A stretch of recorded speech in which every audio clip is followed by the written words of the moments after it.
Towards the end of the First World War, left-wing Germans rose up in a revolution and successfully ousted the Kaiser. However, the German Revolution fell short of a total communist takeover, as many communist leaders like Rosa Luxemburg were killed. Instead, Friedrich Ebert took power and democratically led a coalition of parties known as the Weimar government. This was mainly made up of members of the left-leaning parties like the SDP and DDP, but also included members of the conservative Catholic Zentrum Party. And in order to quell communist uprisings and restore order, they often used the Freikorps, which were paramilitaries formed by unemployed war veterans. By 1919, the Freikorps numbered around 250,000, but as part of the Treaty of Versailles, the Germans were forced to reduce the size of its military and disband the Freikorps units. The Weimar government were willing to start disbanding the Freikorps units, since the communists had largely been crushed and they could now pose a threat. This is because many of their leaders supported a more nationalistic and militaristic government. For instance, Wolfgang Kapp had been planning a coup for some time, but he only had a very small role in the coup that bears his name. So in February 1920, Defense Minister Noske began to disband some units, one of which was led by Hermann Ehrhardt and had 6,000 elite troops stationed outside Berlin. Ehrhardt, however, refused to comply and got support from people within the regular army, in particular General Luttwitz. Luttwitz then met with Ebert and demanded, amongst other things, he be made the supreme commander of the regular army. This was of course rejected, so on the 11th of March he met with Ehrhardt to discuss taking Berlin. As Ehrhardt prepared his men, Luttwitz went on to form alliances with other prominent military men. This included Waldemar Pabst, who ordered the execution of Rosa Luxemburg, and the hero of the First World War, Ludendorff. Ludendorff had become increasingly more nationalistic after the war and helped spread the stab-in-the-back myth to explain Germany's defeat. Noske, however, was made aware of the coup and prepared the capital's defences.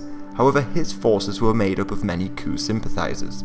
For instance, General Hans von Seeckt and others ordered that their men do not shoot at the oncoming forces. The assault on the city began late on the 12th and easily advanced as regular soldiers began to defect. So an emergency cabinet meeting was called for at 4 AM that night. Ebert and high-ranking government officials decided to flee the city, first to Dresden and then to Stuttgart, just before the coup leaders took the government quarters. But the Weimar government had very little support from regional leaders around Germany. For instance, General Merker in Dresden didn't give the government his full support, and in Bavaria, Gustav von Kahr, a radical nationalist, would take power a couple days later. Meanwhile, in Berlin, Luttwitz was made head of the army and Kapp was made chancellor, but from Stuttgart, Ebert called on the working class to begin a general strike on the 13th. This received enormous support from the people and 12 million workers went on strike, and in the Ruhr region, communists fought back the Freikorps and took over cities like Essen and Dortmund. Cities went without gas, water and electricity, trains stopped running, factories, schools and most businesses were then shut down. So communication lines were also cut and the coup leaders could now no longer organise their troops or even ask workers to go back to work as no newspapers were being printed. So on the 15th, just a couple days after taking Berlin, the coup leaders realised they could not keep power and entered into negotiations with the Weimar government. Ebert, however, wanted to win back support from the military, so he persecuted very few of the leaders, and von Seeckt, who had defied the government's orders during the putsch, was made head of the army.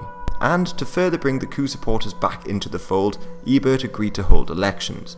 But in the west, communists in the Ruhr region continued to hold onto cities. The army was eventually sent in to crush the Ruhr Red Army, but the SDP lost a great deal of support, first for not punishing the right-wing coup leaders, and then for repressing their fellow socialists and left-wingers.